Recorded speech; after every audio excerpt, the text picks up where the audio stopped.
can make it there. I'll make it anywhere. It's up to you, New York, New York.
How we doing, guys? Welcome back to another episode of the Richie Hicks Jr. Sports Podcast. It is my Monday morning week one review and takeaways. It's the week one rundown, Richie Hicks Jr. Sports Podcast. What a game in Buffalo tonight. Unbelievable as the Buffalo Bills pull off their biggest fourth quarter comeback since the 1967 season. That was against the New York Jets. Tonight it was a familiar foe against the Baltimore Ravens. Josh Allen, fourth quarter, just looking every bit of the MVP that he is, as was Lamar Jackson prior to that for the first three quarters. Really looked like Baltimore had the game in the bag. Costly Derrick Henry fumble really turned things out in a negative way for the Bills. And just a lot of fortuitous stuff that went down. You know, 4th and 2, ball batted in the end zone. Keon Coleman was able to come down with it. Then Derrick Henry, next series, just a terrible fumble. And ultimately, Matt Prater, the 19-year veteran who's filling in for the injured Tyler Bass, first game with the Buffalo Bills this year, drills the big one. 41-40 victory for the Bills. And I'll tell you, like, undeniably, the game of the week lived up to the expectations of what a lot of people were expecting coming into it with, in my opinion, the two best quarterbacks currently in the NFL in Josh Allen and Lamar Jackson. No offense, Patrick Mahomes, but I wholeheartedly believe that those two on the individual player are those guys. You know, I think Patrick Mahomes is also terrific, but I think he's been the beneficiary of phenomenal coaching and possibly better teams. But Mahomes is in that conversation too, make no mistake. A guy that was always in that conversation that hasn't been Aaron Rodgers. He hasn't been in this conversation for a few years after leaving Green Bay. 2 years with the New York Jets, very forgettable. But today, the Pittsburgh Steelers and the New York Jets put on a true classic in MetLife Stadium. And I tell you, I don't think too many people had this game pegged to be the shootout that it was. But Aaron Rodgers just turning it back, looking like the guy who won all those league MVPs as a member of the Green Bay Packers. And the Pittsburgh Steelers are 1-0, big shootout. You know, Justin Fields, I thought, played rather well, considering this was his first game as the New York Jets starting quarterback. But what's really crazy about this game was that it was probably the last game on the docket that I think anybody would expect to be a shootout. And, you know, when you consider the storylines with Aaron Rodgers, with the messy divorce with the New York Jets, essentially the Jets told him that he wasn't wanted for a third year because he did consider retirement after that. A lot of teams were not making the calls. I think he personally wanted the Minnesota Vikings to reach out. They did not. And ultimately, he had the Steelers wait, but he made the deal with them. And this is the best game I think I've seen Aaron Rodgers play probably since his final season in Green Bay. So Pittsburgh Steelers got to be feeling good about that, as they have not had a dominant quarterback put up those kind of numbers since Ben Roethlisberger. So definitely something to feel good about for the Pittsburgh Steelers. And, a quick one game lead on their division rival, the Ravens. Ravens definitely going to be kicking themselves over the way that they got defeated today. It's going to be a tough one. It's just one game, but definitely a tough way to lose, especially when you consider that this team lost to heartbreaking fashion in last year's playoffs in the same stadium. So a lot to unpack here. Cincinnati Bengals keeping it in the North. Narrow victory in the Battle of Ohio over the Cleveland Browns, 17-16. And it's definitely a good energy for the Bengals to get out of the gates to a 1-0 start. That they have struggled in previous years getting off to good starts. Wasn't the prettiest game. I expected a little more out of Cincinnati's offense. Credit to the Browns playing good defense, but Cincinnati escapes. New York Football Giants. Ouch, ouch, ouch. Defense played well. While I still think they're having problems stopping the run in key situations, all in all, the Giants did enough to win this game. They held the Commanders to 21 points, and this is a team that was one game away from the Super Bowl a year ago. But Russell Wilson truthfully looked a step behind most of the game. I thought his progressions were a little slow, and that's also going to affect your quarterback clock when you're constantly getting hit and constantly under duress. What they were, the Washington front seven, just winning at the point of attack in every way in the 21-6 win over the Giants. Malik Neighbors definitely made some plays today, but you could see a genuine frustration. And he and Brian Dable had a couple of words for each other. I personally think it's just all in frustration. These guys want to win. But credit Washington for just doing a phenomenal job at essentially taking away the Giants' running game. And it really made the Giants one dimensional. But truthfully, what did the Giants in this game was goal line efficiency. They came away with only 3 points in two different attempts on the goal line. And that's the difference in the game, essentially. You lose by 15 points. Those are two opportunities where you could have punched in sixes. But up next for the Giants are the Dallas Cowboys. They're coming off, in my opinion, a good performance, albeit in defeat against the Eagles. Uh, Off the top of my head, just right now, I think the Giants are going to have their work cut out for them. And I think the Cowboys should win that game and should be favored. We'll see how it plays out. But definitely a good day for the NFL. It's really great that football is back. Defensive struggle. Los Angeles Rams edging out the Houston Texans, two of the better defenses in the NFL.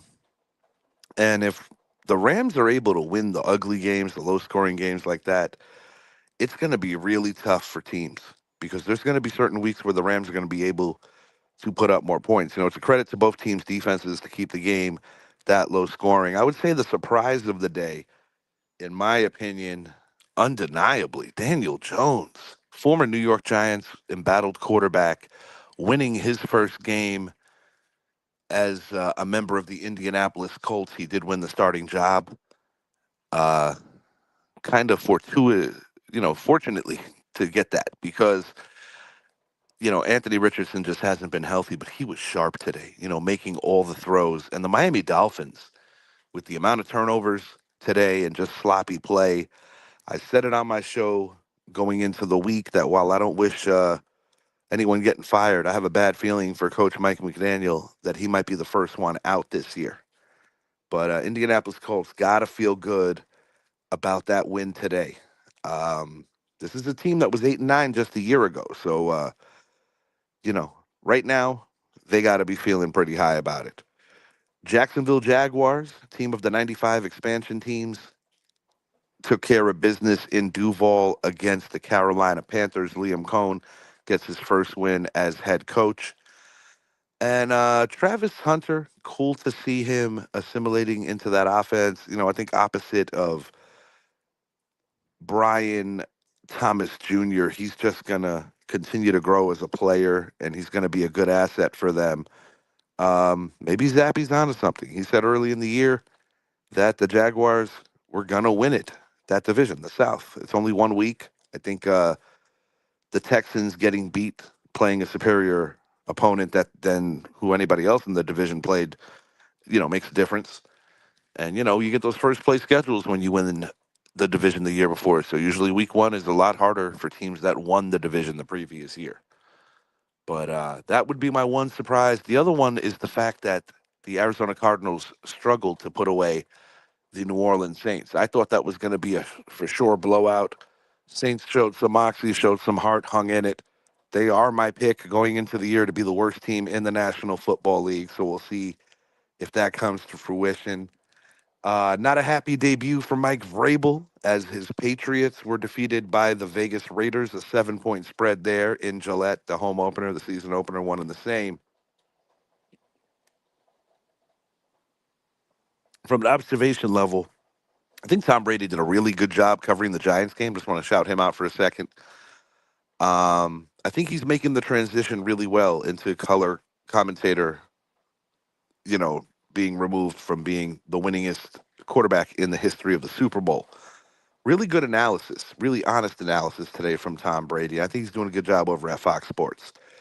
And, with the success that Tony Romo has had at CBS, and I think Fox has their guy too, oddly enough, two quarterbacks from the same era, two of the best of their era, obviously Brady being the best.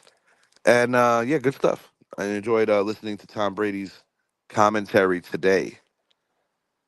Other stuff going on around the league. Denver Broncos, low scoring affair. Their defense is as good as advertised, as good as I expected them to be.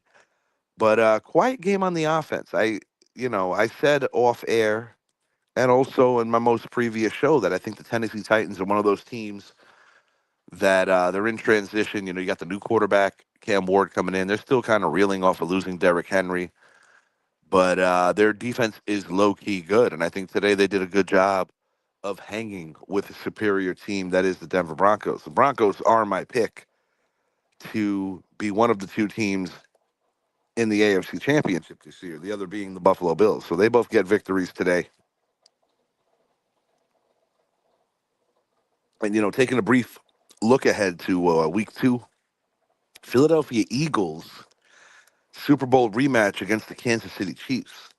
And after seeing how lost at times the Chiefs looked against the Chargers, it's got to be worrisome for Chiefs fans. This is the first time in forever that the Chiefs could be looking at an 0-2 start.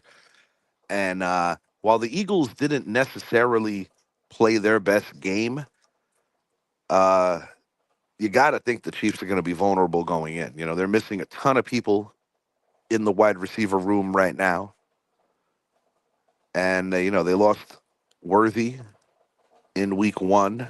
Hollywood Brown filled in rather nicely for Rasheed Rice. But right now, you're missing guys, and it's early in the year, and you don't want this. Um, Other thoughts on the brain. I wish Micah McFadden a speedy recovery. Very sad to see him get injured so early in the Giants Commanders game today. Uh, yeah, am I gutted about the Giant game? I don't know. I kind of think it's to be expected. There's going to be some growing pains. But I will say this, if Russell Wilson has a couple of more games similar to what we saw today, whether it's completely his fault or not, because the offensive line really is missing Andrew Thomas. Without him, things are just not right. Other big news around the league, Micah Parsons today really asserting himself in the Packers win. The Packers defense, in general, they should get that game ball as they really held down one of the more prolific offenses of the previous couple of seasons in the Detroit Lions. And I did say coming into this week that losing both Aaron Glenn and Ben Johnson was going to affect these guys. And it seems to be holding true at least early part of the season. The Packers just, lot of just every possible way of winning at the point of the attack. They were there. They gave nothing easy to these Lions. Every yard the Lions got, they truly had to work for. And I think Green Bay is going to be a problem this year for a lot of teams. I swiftly redirected my prediction on who was going to win the North once the Micah Parsons trade went down, and he could very well be the missing ingredient for those Green Bay Packers, as they are my pick to win the NFC over the Rams. So we'll see how it plays. It's just week one, and in week one, it's natural that around the league you got a lot of overreactions. Tomorrow, one more game in this week. We've got the Chicago Bears hosting the Minnesota Vikings. Vikings last season were in a position to finish the year with the best record in the NFC. Unfortunately, they lost to the Lions, and that dropped them down to 5. And then a week later, they were out of this dance altogether. Sam Darnold hitting the ground 8 times via the sack. But, now it's J.J. McCarthy's time. This is a guy that has been both praised and ridiculed before even playing a snap in the league. Some people feel that he was a product of the coaching style in Michigan, where more of a game manager and perhaps not as good as advertised. I don't believe that to be true. On the other side of things, on the praise, the guy's a winner. The guy has played best in the biggest moments, and there is something to be said about winning that doesn't always show up on the stat sheet. But I think tomorrow should be a pretty entertaining game. The Bears put some money around, definitely improve their O line as well as their defense on paper. We'll see if it translates to the field. But as tomorrow goes, give me the Minnesota, I should say tonight. It's actually the morning show now. As tonight's game goes, Monday Night Football, give me the Minnesota Vikings for the win. I am going to go Vikings 24, Bears 17. I think it's going to be a close game, but I think Caleb Williams will make the unfortunate turnover that will sway things in Minnesota's favor. I do think the Bears are going to show up and give them a tough game. It is in Soldier Field, so it's not going to be easy. But Minnesota, in my opinion, is just a superior team from a talent-based standpoint. But, J.J. McCarthy, long-awaited NFL debut. He looked great last preseason and then unfortunately tore his meniscus. But now J.J.'s the man. They had an opportunity to bring in Aaron Rodgers and did not. The Vikings also let Sam Darnold walk to Seattle. And speaking of Seattle, tough loss today, but some things don't, just seem to stay the same. They have not been able to get the best of the San Francisco 49ers in quite some time. And the 49ers, gutsy victory. Gutsy victory on the road. And those are the kind of games that you're going to see in that division in the West. A lot of those teams are very evenly matched. It was kind of cool to see a DeAndre Hopkins sighting tonight because it's been a minute since DeAndre Hopkins played at a high level or even had high volume. But I think he's going to be a factor in this Ravens offense as the season continues to move along. But it's going to be tough, man. You lose like that tonight, it's tough. As I said at the top of the show, the biggest comeback victory in the fourth quarter for the Bills since '67. That is another lifetime ago. That is basically at the inception of the Super Bowl era. So do the math. It was a really, really long time ago. What else on the brain? Let me talk a little baseball before I get out of here. Proud of my New York Yankees. Another series victory, cutting the Toronto lead to just 2 games after taking 2 out of 3 from the Blue Jays, following a 2 out of 3 output against their forever rivals in the postseason, the Houston Astros. And right now, the New York Yankees are applying pressure to the Toronto Blue Jays, and they have a little bit of a cushion finally over the Boston Red Sox, who really turned things around after the Rafael Devers trade. Just want to shout out everybody. Had a really good week of shows. It was awesome getting good friend from NFC Beast, Marcus Green on the show, Philadelphia Eagles super fan, and just an awesome dude who has his own podcast, Mr. Johnny Nast. Definitely appreciated those two coming in for my NFC East preview. And, with the season coming up, and you had the holiday last week, and you had all the fantasy drafts, it's been a little more crazy getting the shows out. But, we're always working here, we're always doing it. And we appreciate all you, because without you guys, it's not worth it. We do it for the people. We love talking sports. But until next time, I am Richie. Congratulations to week one's winners. There will be plenty of coverage tomorrow, really dissecting these games all around your sports platforms. As you're going to see some overreactions from the week. You already got Giant fans talking about where's Jackson Dart.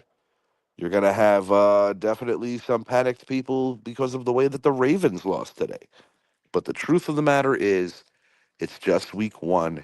It is a long, long season, but congratulations to the winners. Announcements to come for my next show. If you haven't already, make it a point to like and subscribe to the channel, the Richie Hicks Jr. Sports Podcast on YouTube. Check out the V Mix, the Vicious Mix on live365.com. Check out my man Idris Salam on his musical journey. A journey for the ears, definitely one worth checking out. And my buddy, Johnny Nast, who I already mentioned, make it a point to check out his stuff as well. The Sports Corner with Mr. Nast and good friend of the show, Joe Gal. I'll be making an appearance in the near future on their show, as I believe Tuesday is the day they're designating to do their weekly rundowns. And I imagine that they'll be looking ahead and doing some previews as well. But I'm going to definitely show those guys some love, do a show with them. And, Johnny said that he had a great time on our show, and he's going to be probably a part of our next preview show for week two. So, NFL fans, if your team lost today, chin up. If your team won today, congrats. I'm out for now. Have a great Monday morning, a prosperous Monday, and a good start to each and every one of your weeks. We'll be back soon. Announcements to come. I'm out.